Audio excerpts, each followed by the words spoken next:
Hello everyone, आप सभी का आज के लेक्चर में स्वागत है। तो आज के इस लेक्चर में हम पढ़ेंगे 23 नवंबर के करंट अफेयर्स। तो चलिए चलते हैं आज के पहले करंट अफेयर्स की ओर। तो पहला करंट अफेयर्स यहाँ पर प्रसार भारती की तरफ से निकल कर आ रहा है।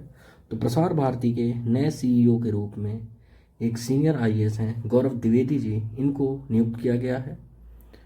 तो यह 1995 बैच के आईएएस ऑफिसर हैं और इनका कैडर है छत्तीसगढ़ कैडर। इनका कार्यकाल यानी कि टेन्योर 5 ईयर्स के लिए होगा।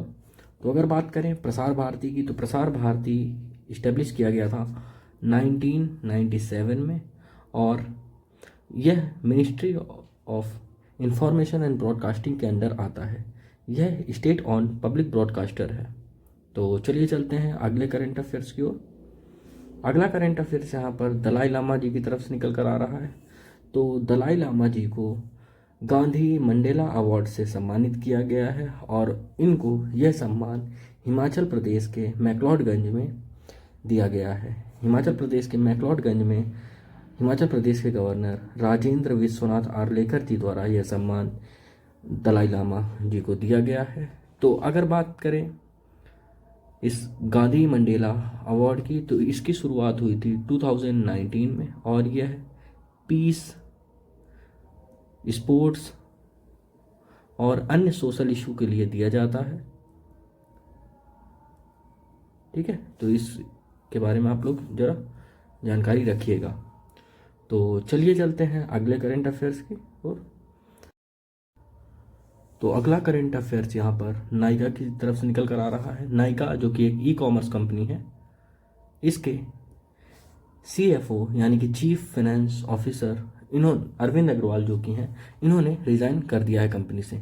नायका के बारे में आपको पता होना चाहिए, इसका इसी साल आईपीओ आया था। आईपीओ क्या होता है? आईपीओ होता है इनिशियल पब्लिक ऑफरिंग। अगर कोई भी कंपनी स्टॉक मार्केट में लिस्टेड होती है तो उसका आईपीओ लाया जाता है। ठीक है, तो चलिए चलते हैं अगले करंट अफेयर्स की ओर। अगला करंट अफेयर्स यहाँ पर कजाकिस्तान से निकल कर आ रहा है। कजाकिस्तान के प्रेसिडेंशियल इलेक्शन में कजाकिस्तान के अभी जो प्रेसिडेंट हैं तोकायेव, इन्होंने दोबारा से जीत हासिल की है और इन्होंने 81.3% वोट गेन किए हैं। तो तोकायेव जी दोबारा कजाकिस्तान के प्रेसिडेंट के रूप में नियुक्त किए जा रहे हैं। तो अगर बात करें कजाकिस्तान के बारे में, तो कजाकिस्तान के बारे में आपको पता होना चाहिए, इसकी कैपिटल है अस्ताना। ठीक है, और यहाँ की करेंसी क्या है? करेंसी है तेंगे। तो एक बात और है यहाँ पे कि कजाकिस्तान के इलेक्शन के बारे में अपोजिशन वहाँ का कहता है कि यहाँ पर धांधली हुई है इलेक्शन के अंदर। तो चलिए चलते हैं अगले करंट अफेयर्स की ओर। अगला करंट अफेयर्स यहाँ पर एक अपॉइंटमेंट को लेके है। तो प्रोफेसर वेणुगोपाल अचांता जी को इलेक्ट किया गया है as a member of international committee for weight and measures. तो international committee for weight and measures के मेंबर के रूप में प्रोफेसर वेणुगोपाल अचंता जी को नियुक्त किया गया है। तो अगर बात करें वेणुगोपाल अचंता जी की, तो यह डायरेक्टर हैं CSIR नेशनल फिजिकल लेबोरेटरी के, जो कि न्यू दिल्ली में स्थित है। तो अगर बात करें इस international committee for weight and measures की, तो यह दुनिया की सर्वश्रेष्ठ संस्था है जो कि किसी भी प्रकार के वेट एंड मेजर्स में जो डेवलपमेंट होते हैं उनकी देखरेख करती है। तो चलिए चलते हैं अगले करंट अफेयर्स की ओर। अगला करंट अफेयर्स यहाँ पर international film festival of India की तरफ से निकल कर आ रहा है। तो यहाँ पर चिरंजीवी जी को नेम किया गया है Indian film personality of the year 2022 के खिताब से। तो चिरंजीवी जी को यह खिताब दिया गया है। तो international film festival of India जो कि गोवा में हो रहा है, इसके लिए मैंने आपको 2 दिन पहले के करंट अफेयर्स में बताया भी है। ठीक है, कि गोवा के पंजिम में श्यामा प्रकाश मुखर्जी इंडोर स्टेडियम के अंदर यह फिल्म फेस्टिवल आयोजित कराया जा रहा है। तो चलिए चलते हैं अगले करंट अफेयर्स की ओर। अगला करंट अफेयर्स यहाँ पर असम गवर्नमेंट की तरफ से निकल कर आ रहा है। तो असम गवर्नमेंट ने न्यू टूरिज्म पॉलिसी लॉन्च की है स्टेट के लिए। इसका मेन मकसद यही है कि राज्य के अंदर सभी प्रकार के टूरिज्म को बढ़ावा दिया जा सके। इसके अलावा बिजनेस को भी बढ़ावा दिया जा सके ताकि नए इन्वेस्टर्स आकर देश के अंदर इन्वेस्टमेंट कर सकें। तो अगर बात करें असम की, तो असम के बारे में आपको पता होना चाहिए। असम के गवर्नर कौन है? असम के गवर्नर है जगदीश मुखी जी, ठीक है। और असम के सीएम कौन है? इनके बारे में तो आप लोगों को पता ही होगा, छाए रहते हैं आजकल, हिमंता विश्व शर्मा, ठीक है। तो चलिए चलते हैं अगले करंट अफेयर्स की ओर। अगला करंट अफेयर्स यहाँ पर एक अपॉइंटमेंट से रिलेटेड है। तो श्री विनीत कुमार जी जो कि एक सिविल सर्वेंट हैं, इनको सीईओ के रूप में नियुक्त किया गया है। किसके? खादी विलेज के, ठीक है। खादी विलेज इंडस्ट्रीज कमीशन है, इसके सीईओ के रूप में विनीत कुमार जी को नियुक्त किया गया है। तो अगर बात करें खादी विलेज की, यानी कि KVIC, khadi village industry commission की, तो इसका हेडक्वार्टर कहाँ है? इसका हेडक्वार्टर है मुंबई के अंदर, ठीक है। और ये किस मिनिस्ट्री के अंदर आती है? यह आती है मिनिस्ट्री ऑफ MSME के अंदर। और अगर बात करें इसका फॉर्मेशन कब हुआ था, तो इसका फॉर्मेशन हुआ था 1957 के अंदर। तो ये चीज़ें आपको पता होनी चाहिए, छोटी छोटी चीज़ें हैं, जानकारी रखनी चाहिए, क्योंकि कभी भी आप लोगों से किसी भी स्टैटिक क्वेश्चन के रूप में इस तरीके के क्वेश्चन पूछे जा सकते हैं। तो चलिए चलते हैं अगले करंट अफेयर्स की ओर। अगला करंट अफेयर्स यहाँ पर भारत और ऑस्ट्रेलिया, यानी कि इंडिया ऑस्ट्रेलिया के FTA क्या होता है? FTA होता है फ्री ट्रेड एग्रीमेंट, इसको लेके है। तो इंडिया और ऑस्ट्रेलिया के बीच FTA साइन किया गया था 2 अप्रैल 2022 को। तो इसको लेके ऑस्ट्रेलियन पार्लियामेंट ने रेजोल्यूशन पास कर दिया है। तो अगर बात करें FTA क्यों साइन किए जाते हैं, तो FTA साइन करने का मेन मकसद यही होता है कि जो भी 2 कंट्रीज़ हैं उनके बीच में जो गुड्स हैं उनका आदान प्रदान आसानी से किया जा सके बिना किसी रेस्ट्रिक्शंस के।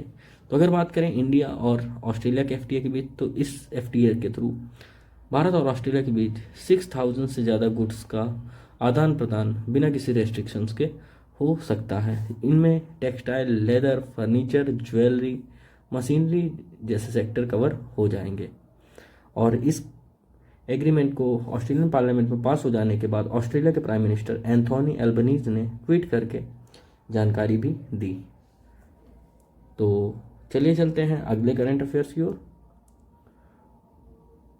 अगला करंट अफेयर्स यहाँ पर आसियान डिफेंस मिनिस्टर्स की मीटिंग को लेकर आ रहा है। तो डिफेंस मिनिस्टर राजनाथ सिंह जी ने को चेयर किया है इंडिया और आसियान डिफेंस मिनिस्टर्स की मीटिंग। यह मीटिंग कंबोडिया के अंदर आयोजित कराई जा रही थी, ठीक है। तो चलिए चलते हैं अगले करंट अफेयर्स की ओर। अगला करंट अफेयर्स यहाँ पर खेल जगत से निकल कर आ रहा है।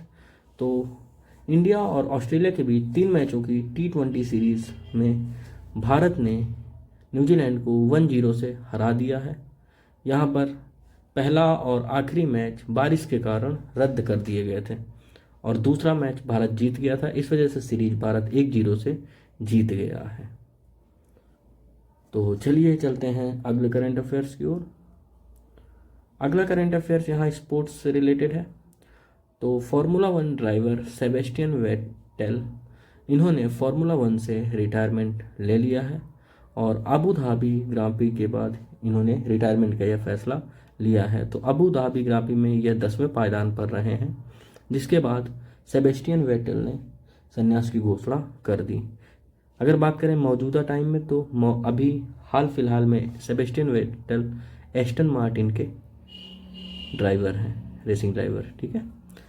इसके अलावा 2010 से 2013 के बीच सेबेस्टियन वेटेल ने रेड बुल की ओर से रेसिंग करते हुए वर्ल्ड चैंपियनशिप का खिताब भी जीत रखे हैं। अगर बात करें ये कौन सी कंट्री से बिलोंग करते हैं, तो ये बिलोंग करते हैं जर्मनी से, ठीक है।